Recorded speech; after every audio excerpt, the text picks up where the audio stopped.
அனைவருக்கும் வணக்கம். பெரிய ஐயாவின் 50 வருட அரசியல் வாழ்க்கையை முற்றுப்புள்ளி வைத்தார் சின்ன ஐயா. ஏன்னா இப்போ இன்னைக்கு நடந்த அந்த மாவட்ட செயலாளர் கூட்டம், மாவட்ட தலைவர்கள் கூட்டத்தில் பெரிய ஐயா எல்லாத்தையும் அழைச்சார். அதில் யாருமே கலந்துக்கல. அதாவது 100 பேர் 212 மாவட்ட செயலாளர்களில் 10 பேர் 12 பேர் இப்படி தான் கலந்துக்கிட்டாங்க. இதில் பெரிய ஐயா மிகப்பெரிய ஒரு மன உளைச்சலுக்கு ஆளானது. பத்திரிகையாளர்கள் கேள்வி மேலே கேள்வி கேட்குறாங்க, அதுக்கு பதில் சொல்ல முடியாமல் ஒரு மழுப்பலான ஒரு பதிலையே ஐயா சொன்னார். என்ன பதில்னா, அவர் சொன்ன பதில் என்ன, பத்திரிகையாளர் கேட்குறாங்க, யாருமே பெரும்பாலான மாவட்ட செயலாளர்கள் யாருமே கலந்துக்கலையே, காரணம் என்ன அப்படின்னு சின்ன ஐயா பெரிய ஐயாவை பார்த்து கேட்குறாங்க. அதற்கு பெரிய ஐயா சொன்ன பதில் எல்லாம் மாநாட்டு நடத்தி முடிச்சு அந்த டயர்டில் இருப்பாங்க, அதனால் யாரும் பெரிய அளவில் கலந்துக்கல அப்படின்னு பெரிய ஐயா சொல்லியிருக்கிறார். காரணம் என்னன்னா, கட்சியே சின்ன ஐயா கண்ட்ரோலில் வந்துச்சு. சின்ன ஐயா கட்டுப்பாட்டில் கட்சி இருக்கு. இப்போ இதில் பெரிய ஐயாவுடைய பங்கு என்ன? எதுவுமே கிடையாது. ஆரம்ப காலத்துல இருந்து, அதாவது 2 தேர்தலுக்கு முன்பு இருந்து 2 பேருக்கும் மிகப்பெரிய ஒரு பகை ஏற்பட்டது. அதில் பெரிய ஐயாவுடைய பேச்சே சின்ன ஐயா கேட்கறது கிடையாது. பெரிய ஐயா சின்ன ஐயான்னு சொல்லும்போது குழப்பமெல்லாம் பாமக தலைவர் நிறுவனர் ராமதாஸும் அன்புமணி அவர்களுக்கும் தான் போட்டி. அவங்க தான் பெரிய ஐயா சின்ன ஐயா, அவங்க தான் ஐயா ஐயான்னு சொல்கிறாங்க. அதுக்காக அதை சொல்கிறாங்க. சின்ன ஐயா பெரிய ஐயா பேச்சே கேட்கறது கிடையாது. இவர் தனிப்பட்ட முறையில் முடிவு எடுக்கிறது. கடந்த தேர்தல் கூட பார்த்தீங்கன்னா சின்ன ஐயா எடுத்த முடிவு தான். அவர் தான் போய் பிஜேபி போய் சேர்ந்தார். அதிமுகவோட இரவெல்லாம் பேசினாங்க, விடிய காலில் பிஜேபியோட கூட்டணி வச்சுட்டாங்க. கட்சி முழுக்க முழுக்க சின்ன ஐயா கண்ட்ரோலில் வந்துச்சு, கட்டுப்பாடில் இருக்குது. அதனால் அவரை மீறி எதுவுமே செய்ய முடியாத ஒரு நிலையில தான் நிர்வாகிகள் இருக்கிறாங்க. இப்போ இந்த மாநாடு கூட நீங்கள் பார்த்தீங்கன்னா ஒரு சாதி மாநாடு தான், ஒரு வன்னியர் சங்க மாநாடு அப்படின்னு தான் நடத்தினாங்க, தவிர பாமகவுடைய மாநாடு நடத்தல. சரி, இப்போ மாநாட்டில் என்ன மாதிரியான பிரச்சனைகள் அவங்க பேசினாங்க அப்படின்னு பார்த்தீங்கன்னா, சின்ன ஐயா பிஜேபி கூட கூட்டணி வைக்கிறதுக்கான எல்லா சாத்தியக்கூறுகளும் பேசுறாங்க. அதை தாண்டி அங்கே இருக்கிற இளைஞர்களை நாமெல்லாம் யாரு, நெருப்புல இருந்து பிறந்தோம், நாமெல்லாம் யாரு, எங்கிருந்து வந்தோம், நமக்கென்று ஒரு பெரிய புராணம் இருக்கு அப்படின்னு சொல்லி அந்த இளைஞர்களை சாதி மனநிலையிலே, அந்த சாதி வட்டத்துக்குள்ளேயே இருப்பதற்காக என்னென்ன வழிகள் இருக்கோ எல்லா வழியும் சொல்லி கொடுத்துருக்காரு. அதுக்கப்புறம் படிங்க முன்னேறு, எல்லாம் சும்மா மேடை பேச்சுக்காக மற்றவர்களை கவர்றதுக்காக அதாவது மற்ற தலைவர்கள் நாங்கெல்லாம் பாரு எப்படி இருக்கோம், எங்கள் இளைஞர்கள் எப்படி வழி நடத்துறோம் அப்படின்னு சொல்லி ஒரு சும்மா போற போக்குல அடிச்சு விட்டு போற வார்த்தைகள் அது நல்லா படிங்க போறதுலாம். மற்றபடி நாம நெருப்புல இருந்து பிறந்தவங்க அந்த வார்த்தையெல்லாம் பாத்தீங்கன்னா எப்படிப்பட்ட வார்த்தை? ஒரு இளைஞர்கள்ட்ட சொல்ற வார்த்தையை ஒரு அரசியல் தலைவர் ஒரு அரசியல் கட்சி நடத்துறாரு, அவர் இளைஞர்கள்ட்ட எப்படி நடந்துக்கணும், எப்படி பேசணும் அப்படின்ற ஒரு வரையறும் கிடையாது, அவங்களுக்கு அந்த ஒரு சிந்தனையும் கிடையாது. அவங்களுக்கு அந்த அன்புமணிக்கு அந்த சிந்தனையும் கிடையாது. முழுக்க முழுக்க சாதியை வச்சு எப்படி அரசியல் பண்ணலாம், அந்த இளைஞர்கள் சாதி வட்டத்துக்குள்ள வச்சு எப்படி அரசியல் பண்ணலாம் அப்படின்ற ஒரு சிந்தனை மட்டும் தான் அவங்களுக்கு இருக்கும். அதே போல பெரிய என்ன பேசினாரு, நடக்காது கண்ணு, நடக்காது தம்பி, கூட்டணி நான் தான் முடிவு எடுப்பேன் அப்படின்னு அவரு ஒரு பக்கம் வண்டி ஓடிட்டு இருக்கிறாரு.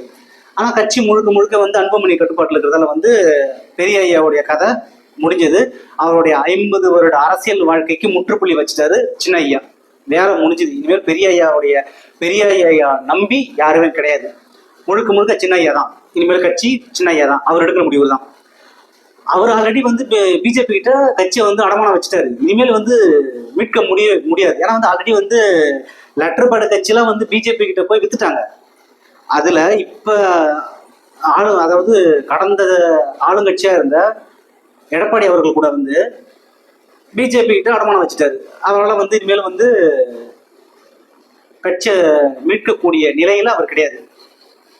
அதிமுக நிர்வாகிகள், அதிமுக தொண்டர்கள் சோர்ந்துட்டாங்க. இனிமேல் அதிமுகவை நம்பி இருப்பது வேஸ்ட் அப்படின்னு சொல்லி அவங்கெல்லாம் வெளியில போயிட்டாங்க. அதுல மீண்டும் ஒரு கட்சியா போயிட்டு பாமக ஆல்ரெடி இணைச்சிட்டாங்க.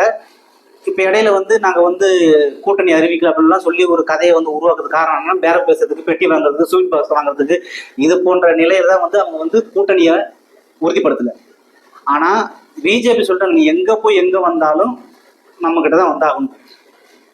அழுத்தம் திருத்தமாக வந்து பிஜேபி இருக்கிறாங்க.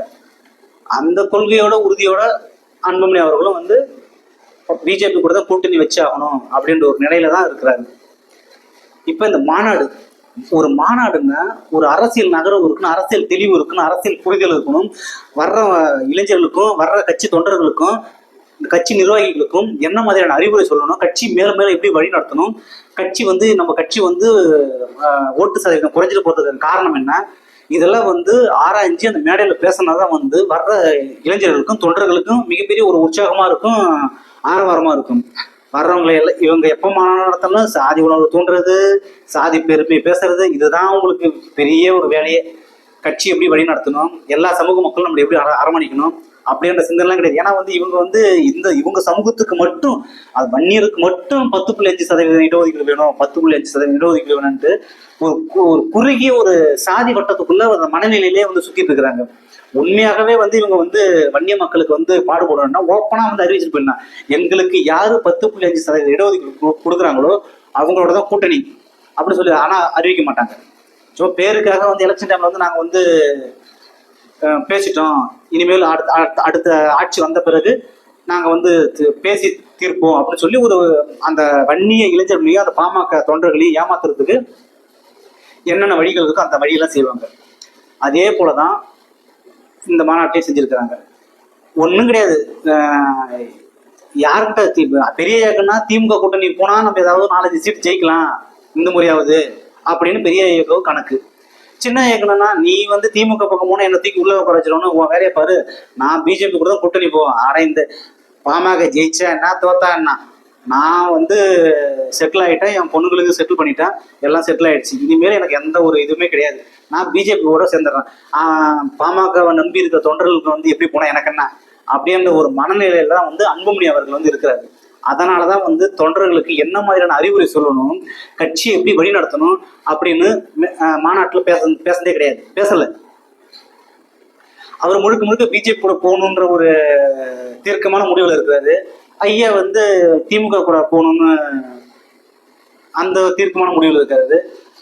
2 பேருக்கும் ஒட்டாத ஒரு சூழலை வரும்போது பெரிய ஐயா காலி பண்ணாதான் வேலைக்கு ஆகும், அதாவது அரசியல் இருந்து அவர் ஒதுக்குனாதான் வேலைக்கு ஆகும் அப்படின்னு சொல்லி சின்ன ஐயா திட்டம் போட்டு ஐயாவை ஓரம் கட்டிட்டாரு, அரசியல் வாழ்க்கைக்கு முற்றுப்புள்ளி வச்சுட்டாரு.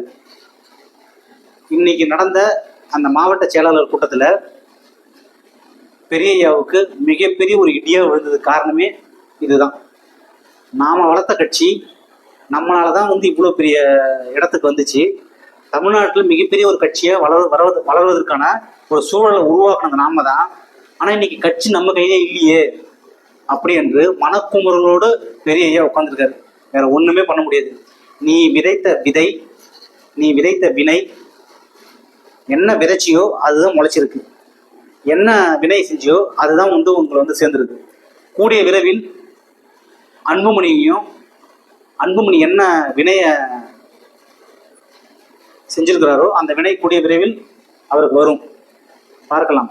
மக்களை நோக்கி மக்களுக்காக அரசியல் செய்தால் மக்கள் எந்த தலைவரையும் எந்த அரசியல் கட்சியையும் ஏமாற்ற மாட்டார்கள்.